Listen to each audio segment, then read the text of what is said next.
Hello and welcome to the Fintech Show. This episode is all about AI and how large financial institutions like Citigroup and RBS are already looking to leverage the technology to become best in class. Now, just before lockdown, the crew and I travelled to Canary Wharf to sit down and have a chat with Stuart Riley from Citigroup to see what they were doing to leverage the technology. We then headed over to the centre of London to speak with Jamie Broadbent and RBS to kind of get a top-down view about how these organisations are really looking to use AI technology for the future. As a result of COVID-19, our third interview was actually taking place digitally, virtually, and over in Austria at the same time, as our host Ali Patterson sits down with Andreas Burner from SmartStream, who provides us all the tactical and realistic goals about what AI can provide financial institutions. I think they also dabble in some very interesting future-proofing techniques of what AI can do with data. Where do you see AI really driving the industry in the future? So if I was to predict where I think we're going, I'd look at what's happened over the last 10 years. So effectively, we've gone from primarily physical banking, where people go into a branch and do their banking physically, to predominantly digital banking. But ultimately right now, it's still something that customers have to do. They have to take positive action and log in and do their banking. And the truth is nobody wants to do that, right? We've all got busy lives. We all want to focus on the things that really matter the most to us. And moving money is not really one of those human-centric value-added activities. So I think in the next 10 years, AI will give us the ability to move to invisible banking, where you almost hand over authority to the AI to say, look, you're constantly checking the horizon for me. I trust you to go and make those decisions. Go and do it. And I think that's the future of banking. It's not going to be a feature in people's lives. It will actually migrate to the background, enable people to go and live the lives that they want to and not have to worry about money because that's all being taken care of. So how can an institution like Citi leverage the vast amount of data you have on your customers to provide new technologies such as AI? Yeah. So the first thing to say is that we're very cautious about how we utilize data, and particularly how we utilize customer data. We want to make sure that it's done with the right ethical frameworks in place, and actually that we fully understand the behaviors of those models. I'll just talk a little bit about how we think about that. So one of the things we've done is that as we've implemented machine learning type technologies, and I'll give you some examples, we've made sure that the humans that were involved in those jobs continue to be involved in those jobs. So they're actually very much supervised models. So an example of that would be today we have machine learning technologies that are utilizing natural language processing that would look at customers' inquiries to us. So for instance, a customer that writes to us and says, what's the status of my trade? Has it settled, or has my payment made it to its endpoint? We would look at those automatically, and we would understand the context of that message. We would then interrogate the underlying system to understand where the status of that inquiry was, and then we would automatically generate the response to the customer. But we wouldn't automatically send it to the customer. We'd actually send that automated generated response to the operational staff that used to respond to that inquiry and ask them to validate that the machine has accurately assessed the answer. And so you still get a level of efficiency because the answer is prepared for the person, and you still get a level of increased customer service because the speed in which you're going to get back to a customer is faster, but you've got the safety net that it's human supervised and it's being checked. And it actually, in pretty much all cases where we've used machine learning to sort of improve customer service, we've got that kind of philosophy in place. So at this stage, they're not altogether replacing what individuals did, but they're massively augmenting the capability of the human to faster respond. And that's a general principle that we've been abiding by to make sure that these models are, really well monitored and looked at, as we're allowing them to operate on customer data. But the other thing I would stress is that where we're talking about operating on customer data, it's typically in those sorts of examples. So a customer has done some business with us, a customer might have an inquiry with us, and then we're responding to that customer based on some automation. And why I point that out is because that is good for the customer. They are getting a better service, they're getting a faster service, and it's not like we're doing anything with their data that's sort of outside of their normal course of business with us. That's again how we think of that and try to sort of stay very ethical to those practices. But I think when you look at the types of things we're able to do now in that regard, it is becoming powerful. We're definitely on a tipping point of really enabling data analytics to drive better service. So we use AI in many ways, although actually I prefer to refer to it as machine learning, because it's actually really sort of statistical models. Machine learning is what we're really focused on. There are examples like the one I gave earlier, where we're utilizing it to speed up our response to customer, and that's a very critical thing for me this idea of client response time. How quickly can we respond to a customer need? And that could be in our markets business, that could be how quickly could we respond to a trade inquiry, like a pricing request, or it could be a servicing request, like the status of a transaction and where it might be in its life cycle. But outside of the things that are directly customer facing, we're also using it behind the scenes, if you like. So analytical models that are helping us better look for anomalies in things like AML, sanctions screening. These areas are where we're really experimenting, and it goes back to my comments around how we need to be able to deliver a scalable business. So when you think about things like anti-money laundering or sanctions screening, if those processes are not automated through the use of things like machine learning in the future, it's going to be incredibly hard to scale those businesses, because you can only scale them to the extent you can scale your operational staff, and that's not going to be feasible.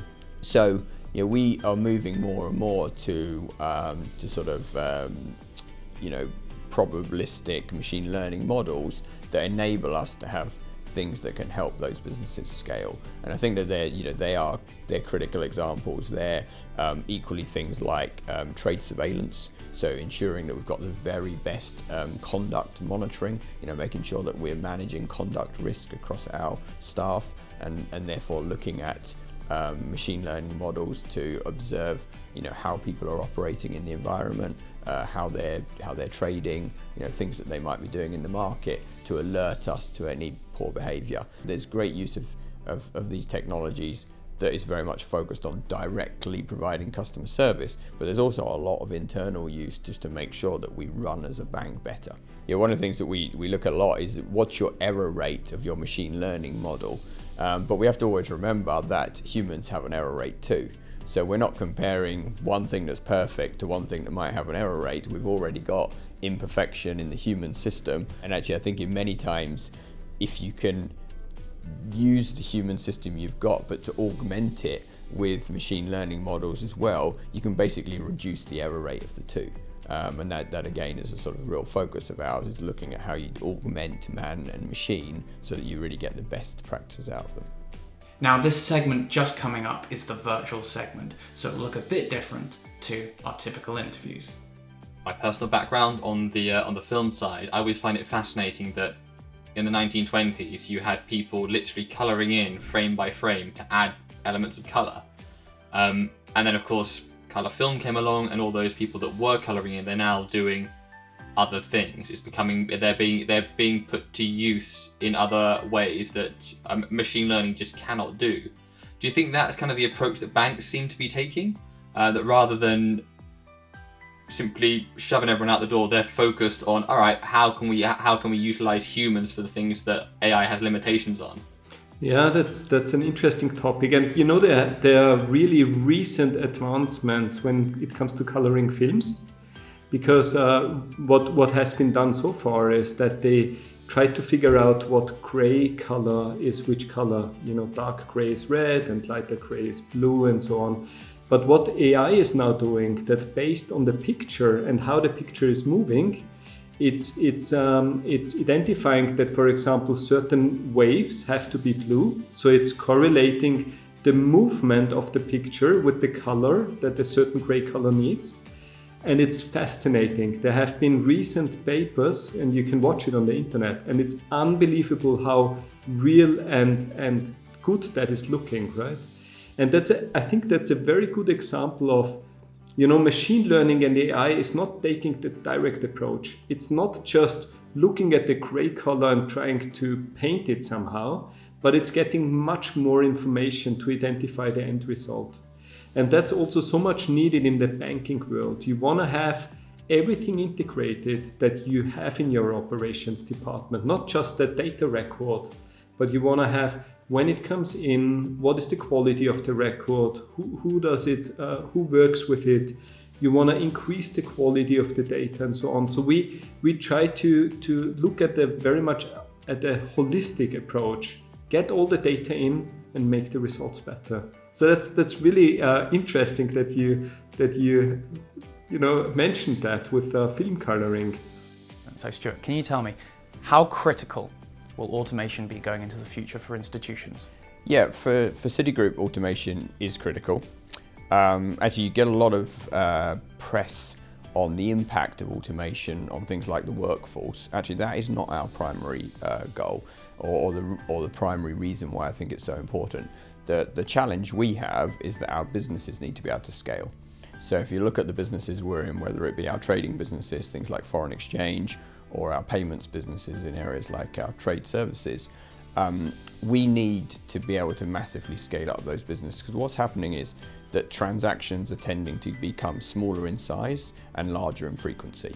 And so therefore the throughput of them is large and is growing exponentially. If you think about something like the payments world, where we're today traditionally dealing with payments for corporates, we're moving into dealing with their payments for their end customers. And so when you think about things like taxi rides, renting properties, the sort of companies that you might imagine associated with those businesses, they're our clients today, and they're putting those tiny transactions through our pipes. So without automation, there's absolutely no way you can scale those businesses. So it's absolutely critical.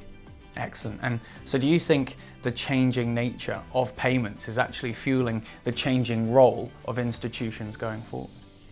Yeah, absolutely. In that space, and it's a great example, we are, as I say, we traditionally would have been taking care of large companies, large payments, and we're now taking care of their clients' payments. And that moves us into an entirely different category of payment type. But because of that, it leads to a need for a different technology platform. You need a technology platform that's 24/7.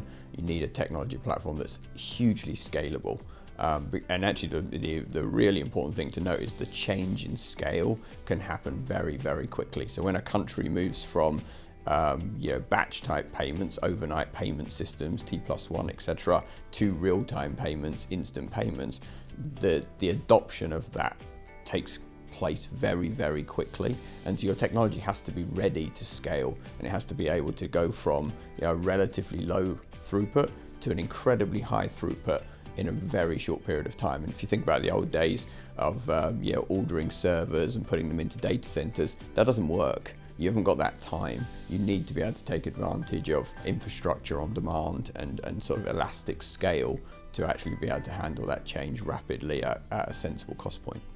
Banks have obviously got a huge amount of data on their customers. How can you use this and leverage it to really provide a value-added service and effectively enable these new technologies to thrive in a better way than other industries could ever dream of? Sure. So again, a great question. Historically, banks have sat on literally mountains of data and not really had the means to unlock the value that existed there, just because there's so much. With the advent of artificial intelligence, we're now getting to the point where we can ultimately start and harness the value of that data. Because really it's about being able to use that data to interpret for a customer the next actions that they should take and predict things that may happen and alert them to it even before it arises. That's ultimately the opportunity for banks now to deliver value for customers, is to use their data to ultimately deliver an enhanced proposition for that customer. Incredible. So AI could effectively not just speed up the customer experience, but also improve the security with their financial offerings. Yeah, definitely. I think the great thing about AI is it never sleeps. It never gets tired. It doesn't have an off day, and it doesn't miss things. And so, in a world which is 24/7, the ability to have AI constantly running, scanning, checking what the ultimate horizon is looking like on behalf of that customer is invaluable.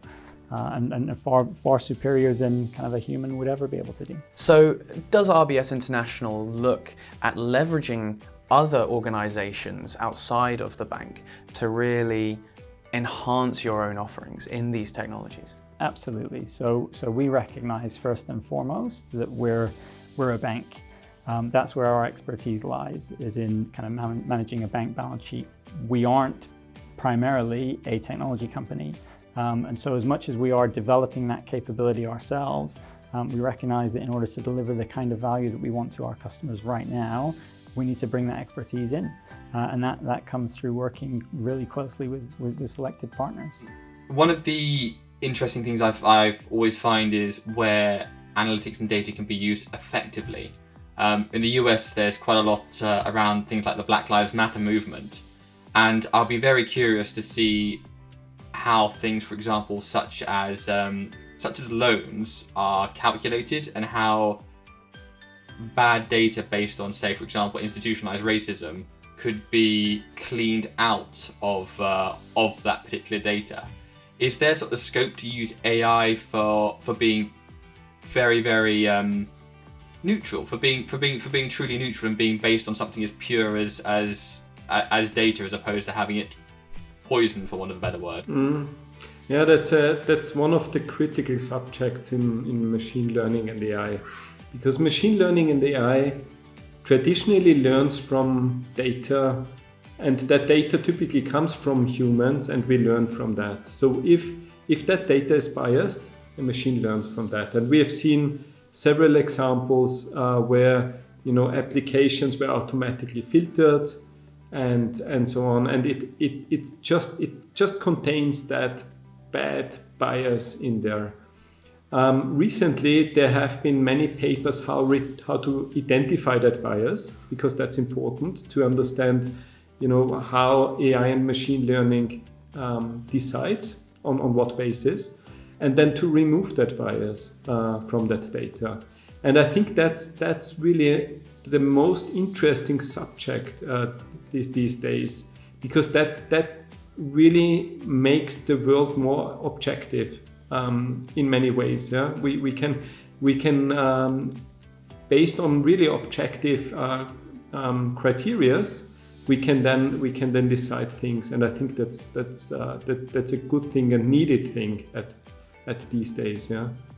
With that in mind, now there's a lot of the larger banks tend to do innovation theatre, where there's a lot of, yes, here's a fantastic proof of concept, this is great, doesn't go any further.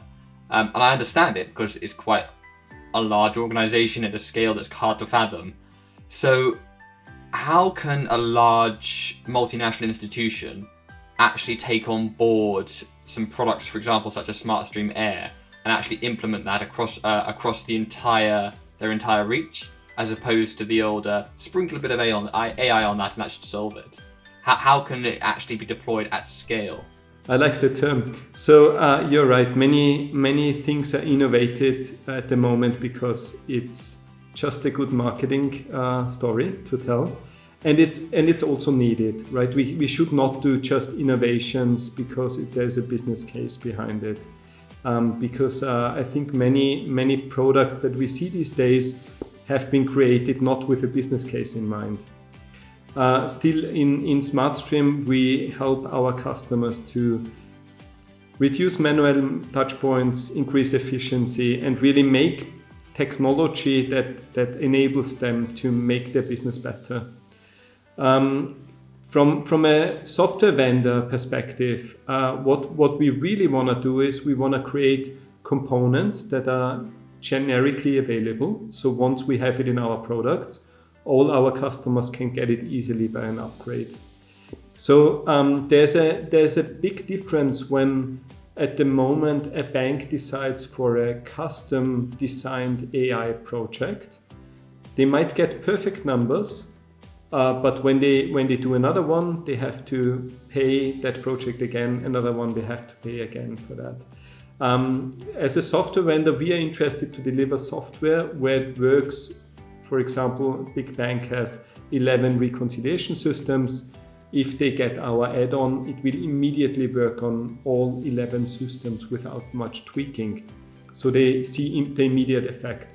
So we are really interested to get that technology out there. Yeah, help banks to consume that and really make their operations and their processes simpler and easier. That's all we've got time for in this episode. Thanks for watching, and make sure to catch the rest of the series over at www.fintechf.com and of course YouTube. Catch you next time.